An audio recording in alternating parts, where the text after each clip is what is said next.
Kuis kita ini penting karena basic ya. Basic. Nah, saya baca jawaban Anda ya, ya terpaksa kita kuliah lagi nih ya. Terpaksa kita kuliah lagi. Saya ulang lagi sekali lagi ya. Tolong nanti Anda kerjakan lagi. Karena saya lihat sampai pagi ini masih cukup banyak salah ya. Masih kurang apa? Jawabannya ini kurang mengenal gitu. Nah, sekarang secara sekilas dulu ya. Secara sekilas dulu ini kuis kita kan kayak gini. Ya, logikanya itu yang I sama yang yang I sama yang J itu jawabannya itu logikanya itu harus memenuhi dia ya. Indikasinya ini belum tentu ya, ini harus dibuktikan ya. Hint. Ini memenuhi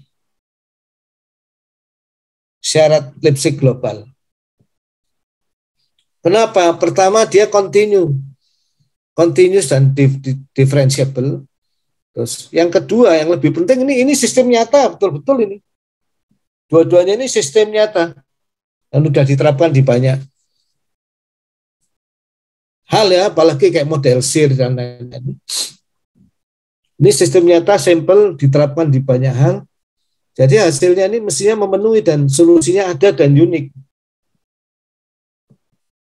Tidak pernah ditemukan chaos atau bifurkasi atau yang aneh-aneh ya.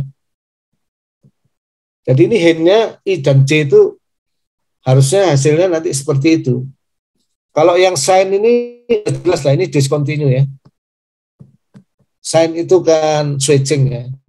Continue jadi dia mestinya tidak memenuhi. Nah, sekarang kita kembali ke syarat Lipschitz. Kita akan bicara sekarang syarat Lipschitz global.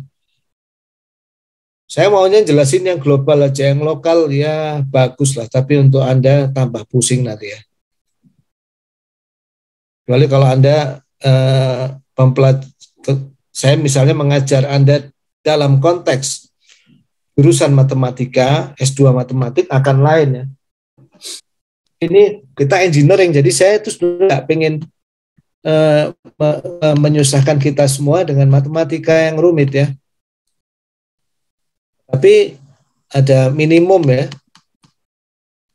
Jadi kembali kenapa kita harus belajar Lipschitz?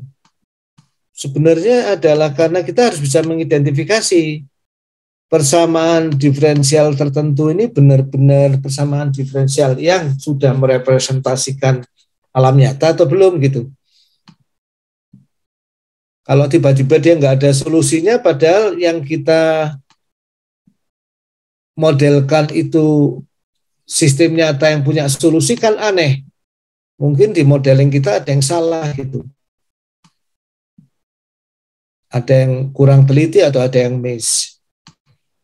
Nah, ketika sudah yakin bahwa dia itu ada solusinya, eksis solusinya dan unik, nah kita bisa lakukan macam-macam. Sekarang kita amatin dulu global teorem ya. Ini saya sedang cari. Ini udah ketemu.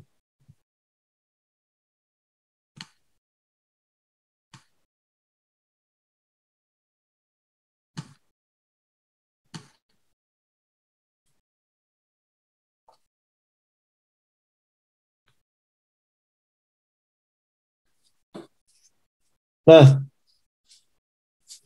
kehebatannya global teorem itu kenapa ya? Karena pertama itu kita sekali ngomong langsung untuk waktu 0 sampai tak terhingga ya. Semuanya pokoknya langsung kesimpulannya global. Ini ada solusinya kita nggak pusing. Kalau lokal tuh jadi susah kalau untuk menerapkannya ini. Kalau menurut saya seperti itu ya. Nah, jadi sekalinya kita dari melihat bentuk fungsinya tahu oh persamaan diferensialnya ada solusinya. Kayak pendulum tadi ya. Nah, sebetulnya intinya tuh apa sih gitu? Intinya tuh coba kita lihat persamaan 23 dulu. Nah, di sini kita membicarakan fungsi fx ya, ftx dan fty. X dan Y itu dua titik di state space ya. Misalnya state space-nya dua variabel lah ya. Pendulum misalnya X1 dan X2. Jadi ini XY-nya itu sebetulnya dua titik di sini ya. Ada ini X, ini digambar sebagai vektor X gitu. Yang ke sana vektor Y misalnya.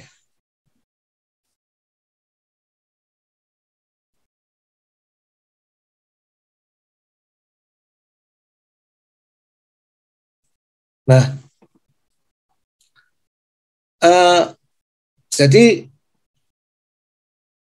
kalau kita punya dua titik ya, ada selisihnya kan, ini ada jaraknya ya, hitung jaraknya begitu. Nah, kemudian kita melihat hasil peta dua titik itu, F-nya ya.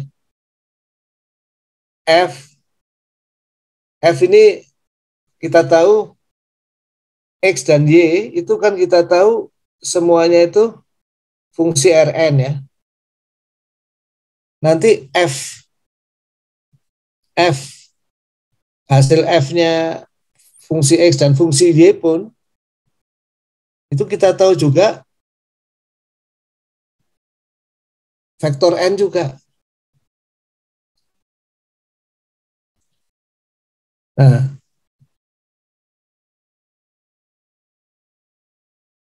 kalau X dan X kurang Y itu artinya jarak antara X dan Y.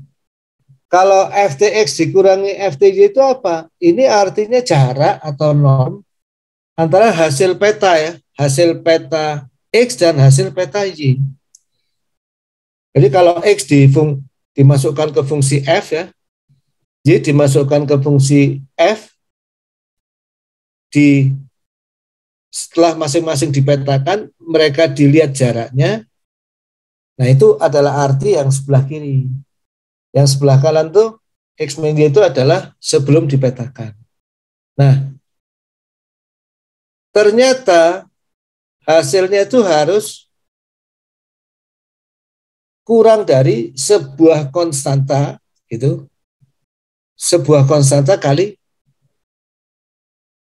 X min Y ini, jarak antara X dan Y.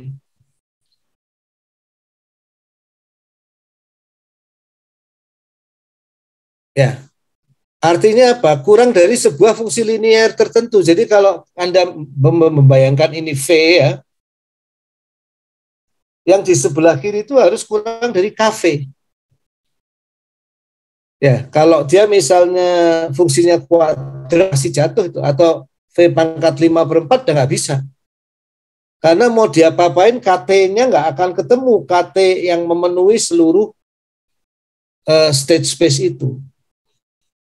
Nah, jadi kembali ke esensinya itu kembali ke nomor 23 ini yang paling penting. Nah, nomor 24-nya ini kan lebih gampang syarat ini. Syarat ini tuh hanya mengatakan bahwa fungsi ftx0 ya, kalau dimasukkan kondisi mula x0 untuk semua t itu terbatas. Nah, ini syarat kedua ini persamaan 24 ini lebih mudah ya.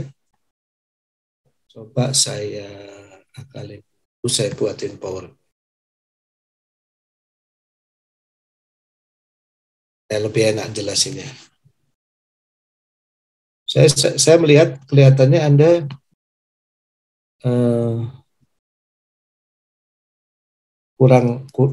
beberapa belum paham ini sebetulnya syarat ini ngomongnya apa gitu. Jadi wah ini PR-nya padahal ini fundamental. Oke ya, kita masukkan PowerPoint aja dulu.